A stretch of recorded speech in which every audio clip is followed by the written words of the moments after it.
Treatments like these can actually be done in a home workshop. This video will show you how. We will look at the following edge treatments: simple flame polishing, polishing with a buffing wheel, scraped edges to make the material easier on the hands,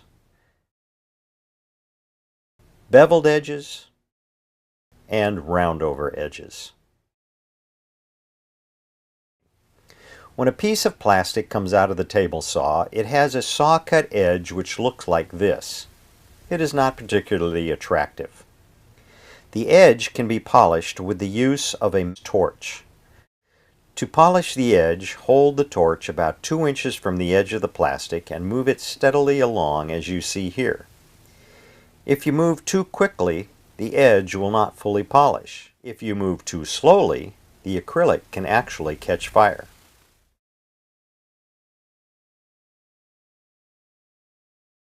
On thin material like this, flame polishing a saw-cut edge is usually adequate. Note that while flame polishing works well on acrylic, also known as plexiglass, it does not work well on most other plastics, as can be seen with this piece of polycarbonate. On thicker material, the polished saw-cut is more conspicuous and may not be acceptable. There are 2 solutions for this. One is to use a router on the edge.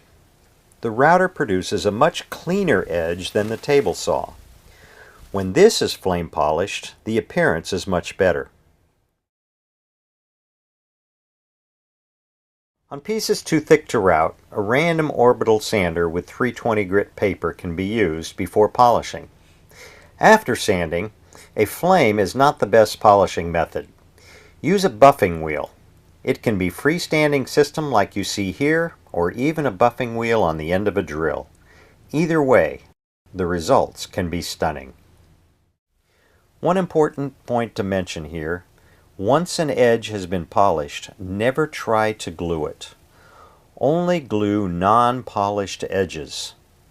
When acrylic cement contacts polished edges, it crazes the plastic, a condition that ruins the plastic and the appearance.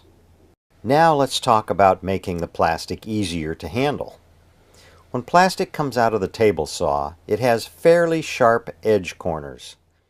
If this piece is to be handled, such as this cutting board, it can be quite uncomfortable. The solution here is to use a tool like this called a scraper. It's designed for softening sharp edges. Place the scraper like this and drag it along the edge to remove just a bit of material. Sometimes something other than a square edge is desired. 2 options are a beveled or a bullnosed edge treatment. Both can be produced with an ordinary router. Using either of these bits, set the proper router height and then feed the plastic into the router against the direction of the spinning bit. After the piece is routed, you can flame polish for the final step.